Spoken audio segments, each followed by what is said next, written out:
What does the Bible say about alcohol? You may have heard someone say that Christians shouldn't drink alcohol, or anyone for that matter, but does the Bible really say that? Does the Bible say that drinking is a sin? Let's investigate.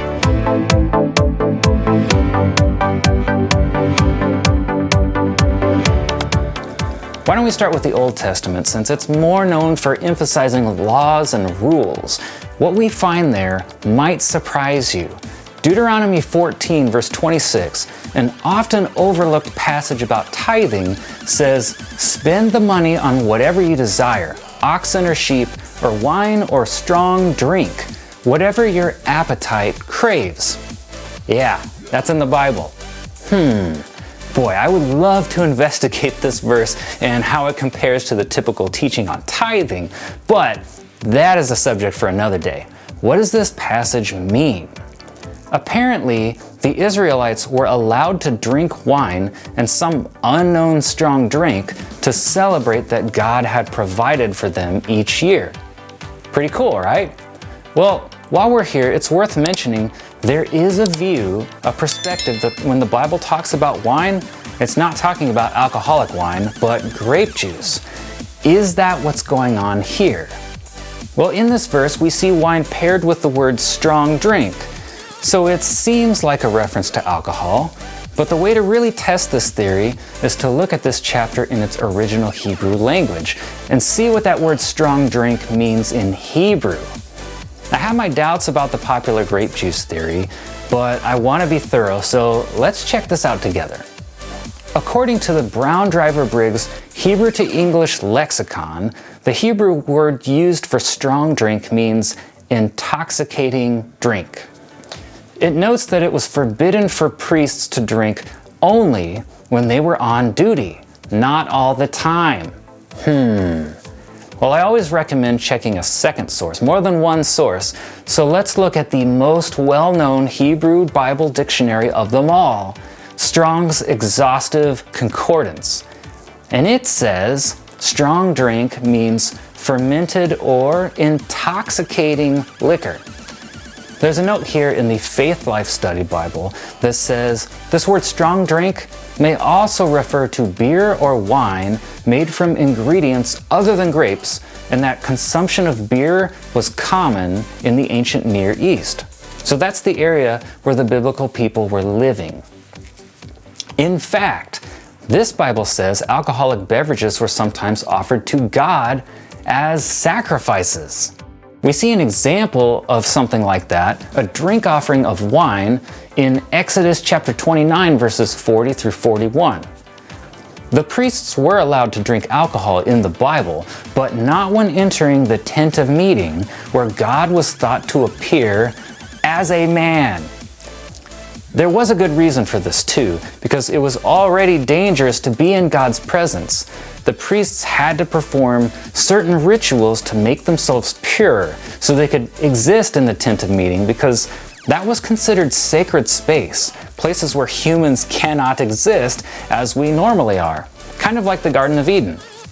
This was where the Ark of the Covenant was kept, and in Exodus 25:22, God surprisingly says He will appear there above the ark to talk to the priest.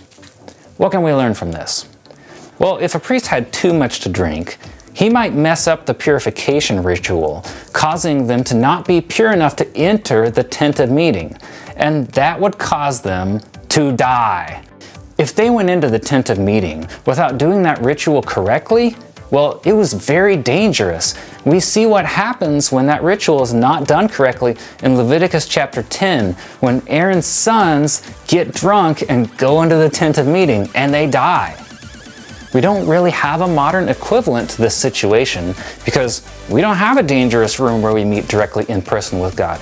We don't have a room that is literally sacred space like the Garden of Eden or the tent of meeting.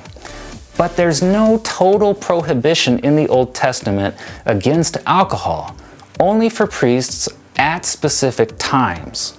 Let's keep going. This next verse is a little more complicated to figure out, so let's see what it says. In Proverbs 31:4, it says this: kings should not drink wine. Now this one reads like kings should never drink, but is that what the author really meant? Because isolating a single verse of the Bible can be dangerous and often cause us to make interpretive mistakes. So we're going to have to read the rest of this passage to determine the context and figure out if that's really what the author meant. First, the Faith Life Study Bible can help us out by giving us some cultural context. And it says that wine was a staple of normal diets and royal banquets. And second, 2 verses later, that same chapter in Proverbs says, "Give wine to those who have heavy hearts. Let them drink and forget their poverty and remember their misery no more." Now, careful that you don't take that verse too far the other way either. But if we go on to verse 5, it says, "A king who drinks can forget what he decreed and cause everyone problems." If we go back and check Strong's Concordance again, the word used here for drinks is translated as drunkards elsewhere in the Bible. So, which is it? Should kings not drink at all, or should they just not get drunk? Let's look at the context here. It says a king who drinks can forget what he decreed. So a question we could investigate is this: does a single beer or glass of wine cause memory loss? Let's check. According to the National Institute of Alcohol Abuse and Alcoholism, memory loss starts to occur after 4 drinks for women and 5 drinks for men in a 2-hour period. Okay, if we're talking about memory loss from drinking, then we're talking about a lot of alcohol. So the context here seems to suggest Proverbs is talking about drinking too much, not having a single drink. It seems like having an alcoholic beverage is okay according to the Bible. Now there are some verses that tell us not to let ourselves be ruled by anything though.